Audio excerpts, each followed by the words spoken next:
My name's Olivia, I'm 24 now, and for as long as I can remember, I've been the faint background note in my family's grand performance. Just a few weeks ago my dad, Mr. Callahan, threw down an ultimatum that rocked the quiet little world I had built for myself: show up at my flawless sister Harper's wedding or say goodbye to my college tuition entirely. What they don't realize is that, while they've always assumed I'm barely hanging on academically, I'm actually about to graduate at the very top of my class. I've kept that victory under wraps for years, guarding it like a precious secret. But now, I'm finally ready to reveal who I really am. If you've ever felt like the side character in your own story, you'll understand why I need to tell this. Growing up as Harper Callahan's little sister was like living in a world where the sun was always behind someone else. Harper, now 30, was the family's golden star, the standard I was constantly measured against and never seemed to match. She had it all: poise, charm, the kind of beauty that fit every conventional ideal, and a knack for succeeding at everything she touched. I still remember being 12, pouring weeks into building a robotics project that mimicked a Mars rover. It took first place at a state competition, an achievement I thought might finally make them proud. The award ceremony started at 6:30 in the evening, and I'd reminded my parents, Mr. and Mrs. Callahan, more times than I could count. That morning, my mom's hesitant, "We'll try to make it," Liv had already dimmed my hopes. That night, I stood on stage, blue ribbon in hand, scanning the crowd for their faces. But the seats where they should have been were empty. Later, I found out they'd gone to Harper's last-minute figure skating performance instead. Harper needed us there, my dad told me, without even a flicker of regret. It was her big solo.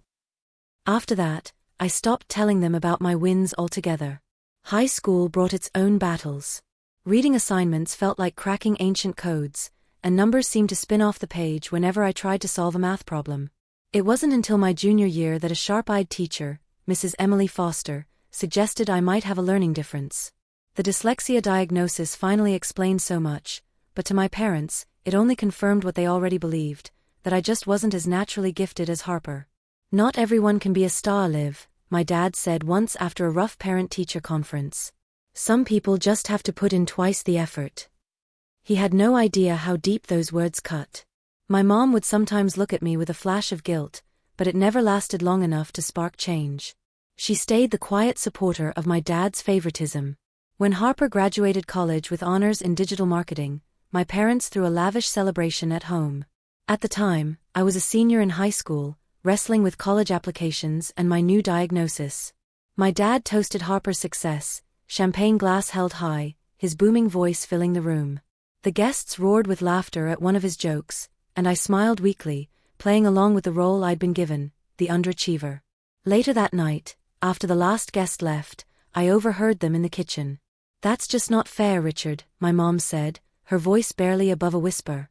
"I'm being realistic, Eleanor," my dad replied. "The girl has limited potential." The words hit me like ice water. Something in me shifted right then. If they'd already decided who I was, I'd stop chasing their approval. I'd work harder, push further, but I'd do it in silence. Let them think I was average while I built something they couldn't begin to imagine. The only person who ever really saw me was my Aunt Margaret, my mom's older sister. She asked about my passions and actually listened. Once, while we were trimming roses at her house during a family barbecue, everyone else inside fussing over Harper's latest brand deal, she said, "You know, Liv, I see something in you. That quiet grit? I had that at your age too." Her words were like cold water on a sweltering day, and I had to blink back tears. "You're going to surprise them someday," she told me, firm and certain. From then on, I perfected my disguise. I kept my grades to myself, dodged questions with vague answers, and stopped bringing friends home. I learned to live in the background, and in that shadow, I found the freedom to chase excellence entirely on my own terms. By the time I started at Northwood University, the pattern was set. My parents had little expectation and even less curiosity about my college life. They paid tuition because, as my dad put it, it's the right thing to do, but all their attention stayed fixed on Harper, her glamorous influencer career, her picture-perfect engagement to Ryan, and her seemingly flawless march through life's milestones. All that time, I was quietly building a different life, one they knew absolutely nothing about. The call from my dad came on a Wednesday afternoon as I was walking back from my advanced AI ethics seminar. My phone lit up with Dad on the screen, and for a moment, I thought about letting it go to voicemail. But old habits, and that stubborn, unshakable need for even a scrap of approval, made me swipe to answer. Olivia, he said, no greeting, no warmth. Harper's wedding date is set for April 20th. For a second, I thought maybe he'd checked my school calendar to avoid a conflict. But then I realized the truth. He just wanted to make sure I couldn't claim I was busy.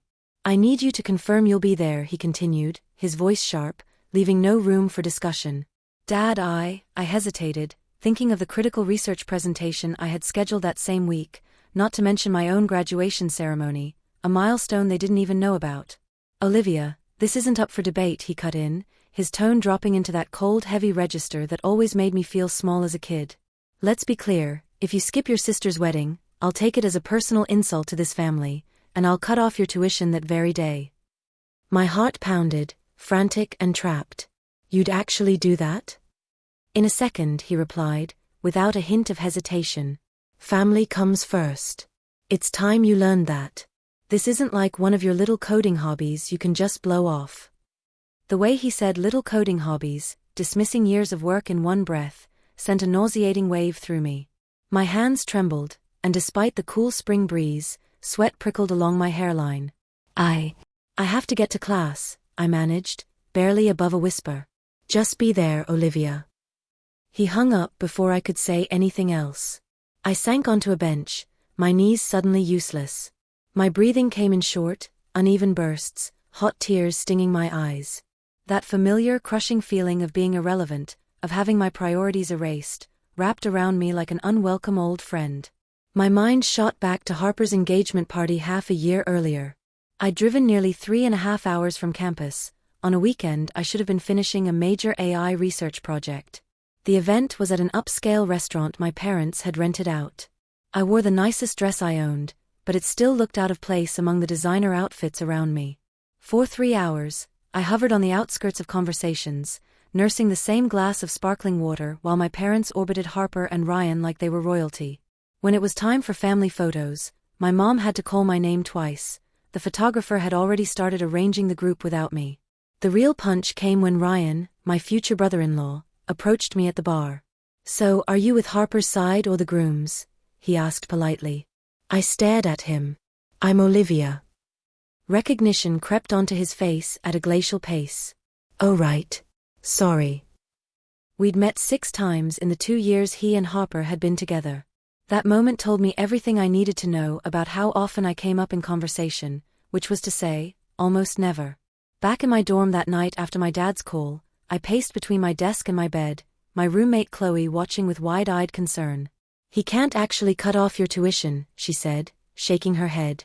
You don't know my dad, I muttered, chewing at my thumbnail, a nervous habit I thought I'd outgrown.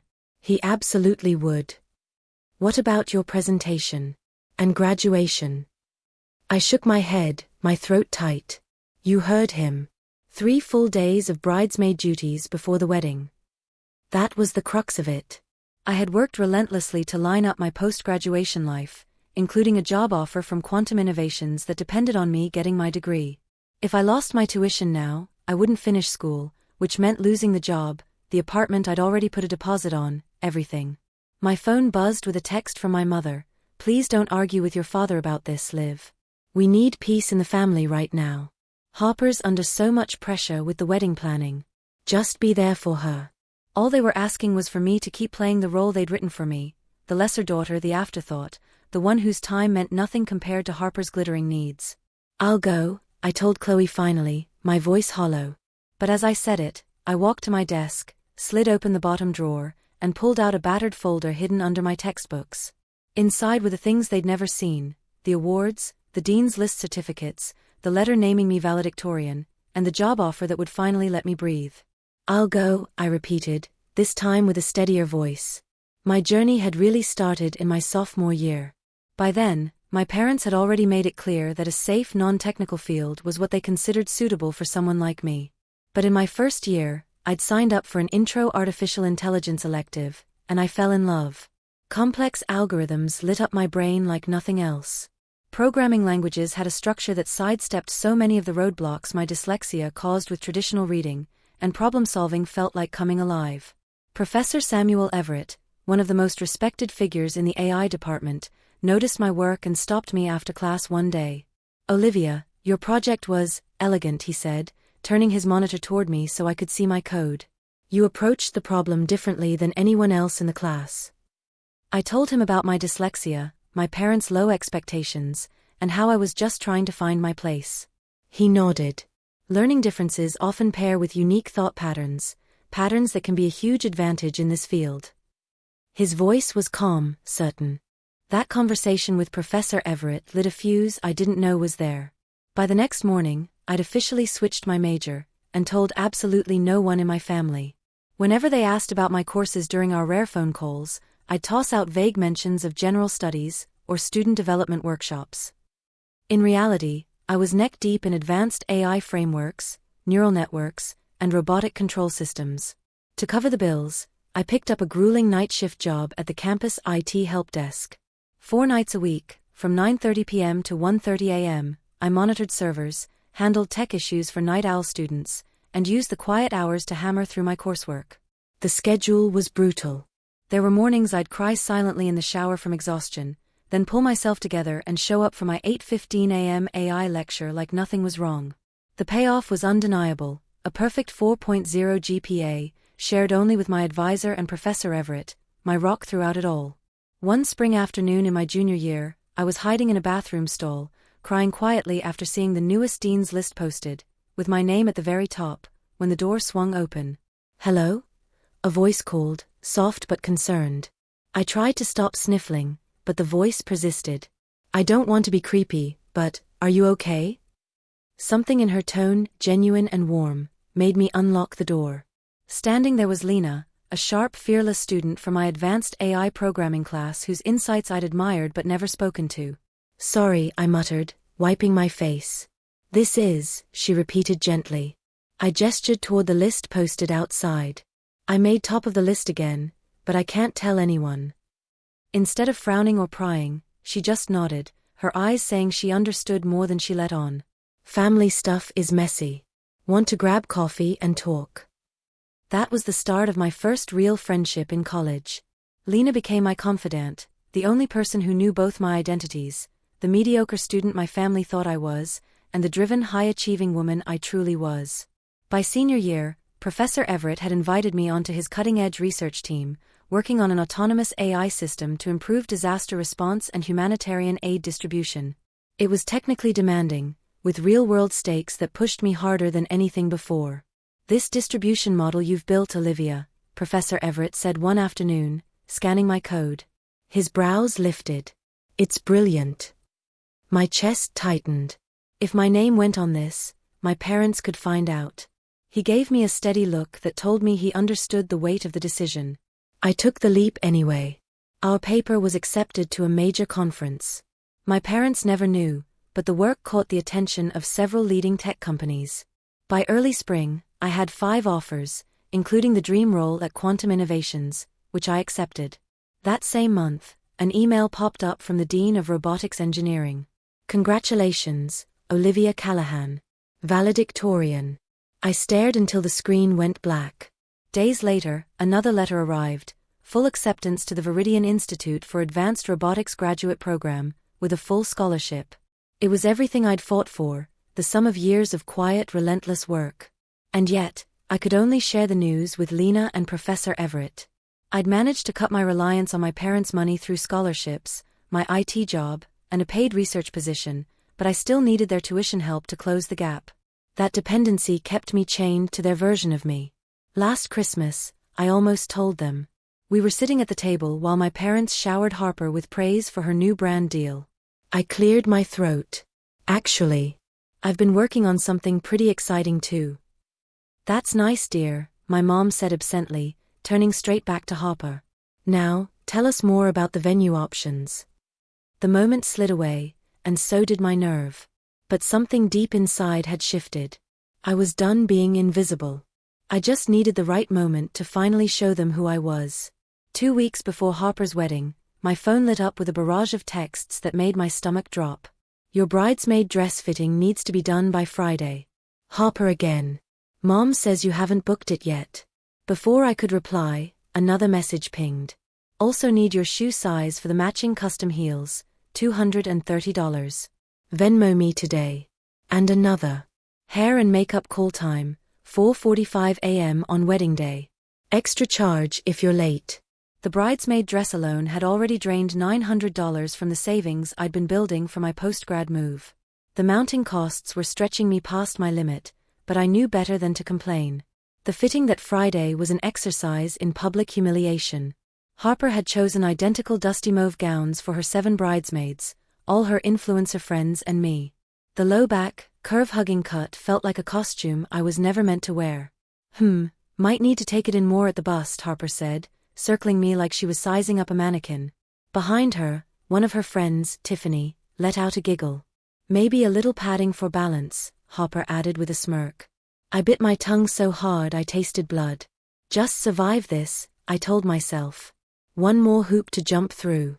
Later that afternoon, Harper pulled me aside, her tablet in hand. So, I've made some adjustments to the family photo schedule. Harper turned her tablet toward me, a detailed color-coded spreadsheet filling the screen. You moved me to the back row? My voice came out small, wrapped in disbelief. She had the grace to look faintly sheepish, for all of 2 seconds. I know, but Tiffany and Brittany are the same height, so they'll balance the front row better with Mom and Dad. It's just an aesthetic thing, Liv. An aesthetic thing. But I knew better. It was personal. Every detail of this wedding was another way to spotlight Harper's flawless, curated life while making me fade into the background, the same dynamic I'd grown up with. The tension carried right into the family dinner the night before the rehearsal. My parents had rented an opulent private dining room at a top-tier downtown restaurant. Conversation revolved entirely around the wedding, Harper's latest sponsorship deals, and all the glittering touches planned for her big day. Oh, before I forget, Harper announced as the server set down a molten chocolate cake in front of me, untouched, because my stomach was already in knots. We've had to tweak the reception program. I looked up warily. What kind of changes? She gave a little shrug. I know you'd planned something, and that would have been nice, but Ryan's college roommate Liam is flying in from London just for the wedding, and he's a professional stand-up comedian. It makes more sense to give him that slot. My father nodded approvingly. Smart move, princess. Trying to redirect, I said, speaking of programs, my graduation is the weekend after the wedding. My voice shook just a little. He laughed, loud and sharp, bouncing off the room's marble walls. Let's focus on one event at a time, Olivia. It's important to me, I said softer. His eyes narrowed, suspicion flickering there. That the main thing? You passing. The casual assumption that I might be failing, when I was about to graduate as valedictorian, hit like a gut punch. I swallowed the bitter retort and forced a smile. I'm passing, I said quietly, the understatement of the decade. After dinner, my mom caught me in the ladies' room. Olivia, honey. She leaned in toward the mirror, perfect red lipstick in hand. For what? I asked, even though I already knew. You know, making things about you. Bringing up sensitive topics. This is Harper's time? I asked, unable to hide the edge in my voice. She sighed, dramatic and weary. See? That right there. That attitude. I wanted to scream that these weren't attitude issues, they were valid grievances. Instead, I promised to behave. On the way back to the table, I caught voices drifting from around the corner, Harper and Ryan. God, I hope Liv doesn't embarrass me at the wedding, Harper muttered. Did you see what she's wearing tonight? And she still hasn't done anything with her hair, Ryan said, almost pitying. Harper gave a low, dismissive laugh. She's always been the family disappointment. Mom told me she was on academic probation last year. Academic probation. I froze in place. I'd never been anything less than exceptional. And yet my parents had spun a lie about me so easily, and Harper swallowed it without question. The final crack in my self-control came the next morning. I was digging in my mother's designer purse for the spare car keys when I found it, a receipt from the wedding venue. A $70,000 payment from my parents as their gift to Harper and Ryan. Just a few months earlier, I'd asked my dad for help buying essential textbooks for my last semester.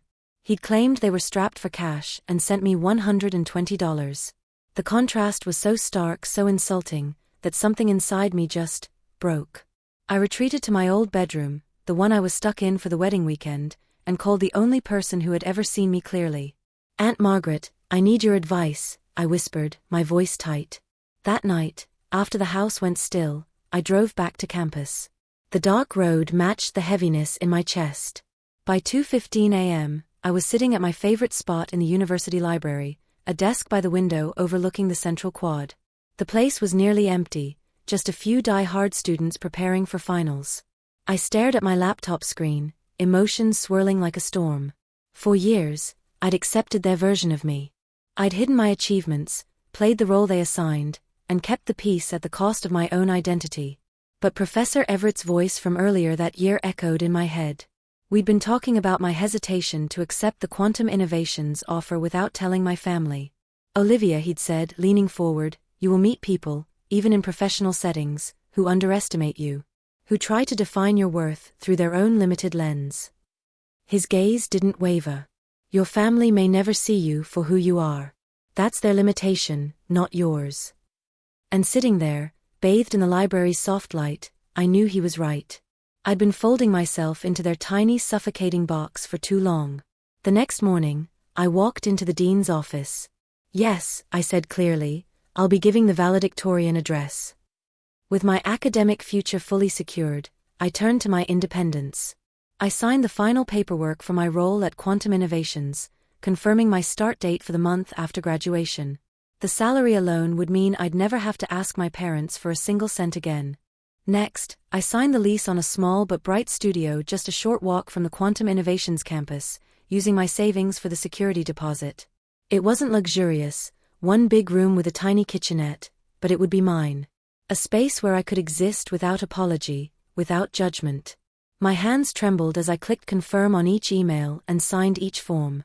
But with every signature, I felt stronger, more grounded. I was laying bricks for a life that no one could threaten or take away. That evening, I gathered my proof, my arsenal. I organized every academic award, printed my transcript with its perfect GPA, made copies of my job offer letter, and included the acceptance for my full scholarship to Viridian Institute. I slid them into a sleek black presentation portfolio, the kind meant for high-stakes meetings. Over coffee the next day, I told Lena and our mutual friend Sam about my plan. Lena's brows pulled together. "This is bold," she said carefully. "The rift's already there," I replied, my voice calm but edged with steel. Sam, who'd met my family once during Parents' Weekend and had been stunned by their condescension, didn't hesitate. "You need to do this, Liv. For your own dignity." We spent an hour running through scenarios, what I'd say if my dad threatened me, how I'd handle it if Harper accused me of ruining her wedding, and how to face my mom's inevitable tears.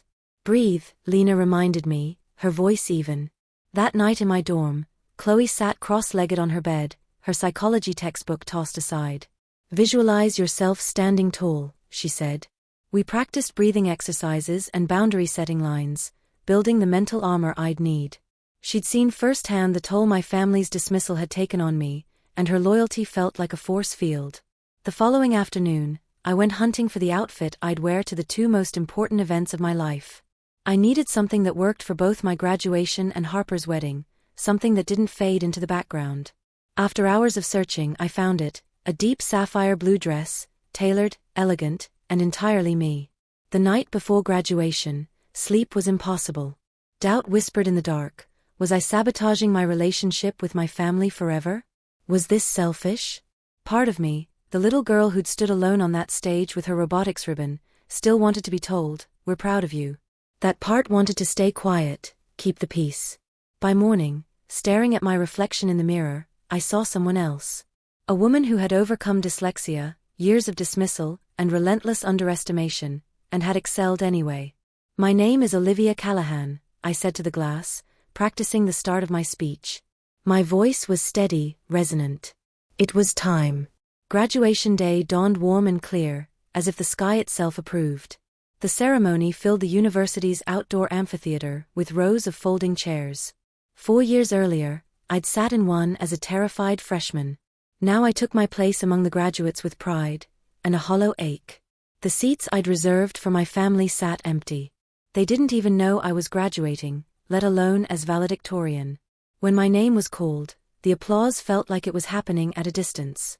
I stepped up, adjusted the microphone, and began. 4 years ago, I arrived here believing what I'd been told, that I had limited potential, that I'd have to work twice as hard for half as much. I spoke about perseverance, about authenticity, about refusing to let others define your worth. My eyes scanned the crowd, still hoping for an impossible sight. No parents.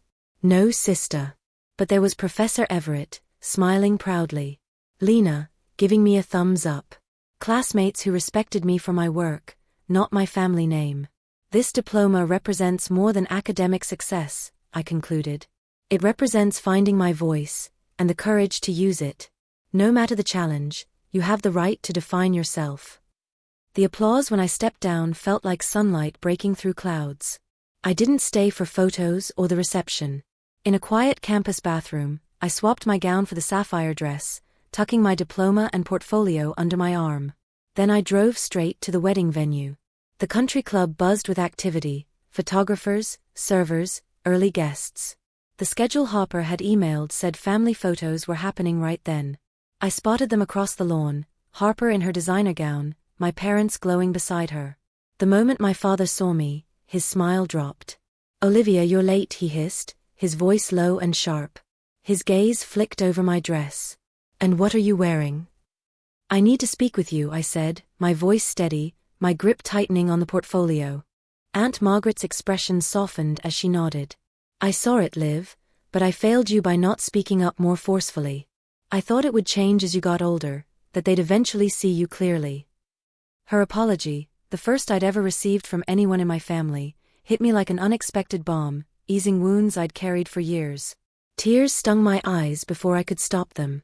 As the evening wore on, I kept a polite but deliberate distance from my parents.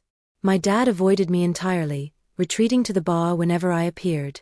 My mom, on the other hand, made a few awkward attempts at conversation, clearly grappling with the version of me standing in front of her, the one who didn't fit the narrative she'd always believed. It wasn't until later, when the reception was in full swing and a few drinks had softened his edges, that my dad found me out on the terrace where I'd escaped for some quiet. "Olivia," he began, his voice hesitant, almost fragile. I said nothing, refusing to make this easy. I may have misjudged some things," he continued, each word sounding like it had to be dragged out of him. "Your mother and I." "But you did," I said evenly. My tone carried no anger, just the plain, unvarnished truth. He shifted uncomfortably, eyes sliding away from mine. "We're proud of what you've accomplished." "I tried, Dad. Many times." He had no answer to that. After a long, awkward pause, he retreated back inside. It wasn't the movie version of a tearful reconciliation, but it was something. A hairline crack in the wall that had stood between us for so long. My mom approached me later as the night wound down. Unlike my dad, she didn't try to sidestep. "I failed you," she said plainly, her eyes wet, mascara smudging. "I saw how different things were between you and Harper, but I didn't have the courage to fight it. I told myself it was just different personalities, different needs." Her honesty, raw without excuses, touched me in a way my father's halting almost apology hadn't. "Thank you for saying that," I told her. "Can we fix this?" she asked softly. "I'd like that," I said cautiously. "But it's going to take time." "It will," she promised, her gaze steady. Hopper's reaction was more complicated. The anger she'd worn all day slowly shifted to confusion, then to something I'd never seen from her before, a flicker of reluctant respect. Just before leaving with Ryan for their honeymoon, she pulled me aside. "I still think you could have picked a better time to drop your news," she said, her tone still edged. "But, what you've done. It's impressive, Liv." "That's the problem, Hopper," I replied gently but firmly. Her brows drew together. "I guess I deserved that. For what it's worth. I'm sorry. For how I treated you. And for what I told Ryan about you." It wasn't a transformation, not a ribbon-tied Hollywood ending. But it was acknowledgement, small but real, that she'd been part of the problem. In the weeks after the wedding, I began rebuilding my life on my own terms. I moved into my studio apartment with help from Lena and Sam, not my family. That tiny space became my sanctuary, decorated with colors and textures I loved, no compromises. My first day at Quantum Innovations felt like stepping into a different universe. I walked into the sleek glass building as a valued team member, not the family disappointment. "Welcome to the team, Olivia," my new manager said with a genuine smile during our first meeting. Simple words, but they resonated all the way through me. My relationship with my family shifted into a tentative, arm's-length phase. I skipped Sunday dinners for the first month, giving myself the breathing room to settle into my independence. When I finally did accept an invitation, it was on my terms, bringing Lena for backup and leaving when I felt my boundaries start to fray. My dad struggled most with the change. Without the crutch of financial control, he seemed unsure how to relate to me. Our conversations were awkward, sometimes punctuated by long silences, but occasionally I caught him looking at me like he was curious. Like he was trying to figure out who I'd become. My mom made more consistent efforts. She called regularly, asked about my projects, and even visited my apartment, admiring the space I'd created. She brought a housewarming gift, one that actually suited my taste. It was the first time in my life I could remember her getting something about me exactly right. "I've been reading about advanced AI and learning differences," my mom told me one afternoon as she sat on my sofa, her voice softer than I'd ever heard it. "I wanted to understand more about what you've dealt with all these years." It was a small thing, just words, but it landed deep. After a lifetime of being misunderstood, that gesture meant more than she could possibly know. One of the most unexpected shifts came from Ryan. Despite the complicated family dynamic, he reached out to talk about my research. He even connected me with a group of venture capitalists interested in funding applications for my disaster response algorithm. "Hopper's starting to come around," he confided over coffee one day, a knowing smirk tugging at his lips. "She talks about you differently now, with respect." I raised an eyebrow, trying not to sound too eager. "Even to her friends?" He chuckled. "She told her tennis partner you're one of the smartest people she knows. And I heard your dad brag about you to his golf buddies last week." As I built my new life, I kept thinking about the other invisible students I'd met in college, the ones carrying the same weight of other people's low expectations. That thought pushed me to volunteer as a mentor for first-generation college students with learning differences. One afternoon, I met Abigail, a freshman with dyslexia, just like me. Her parents didn't believe she could succeed in a STEM field. "Everyone says I should switch to something easier," she admitted, staring at the floor. Her words hit me with haunting familiarity. "The most important thing I've learned," I told her, holding her gaze, my voice firm with conviction, "is that your worth isn't determined by whether other people can see it." As I said it, I realized I was finally living my own advice.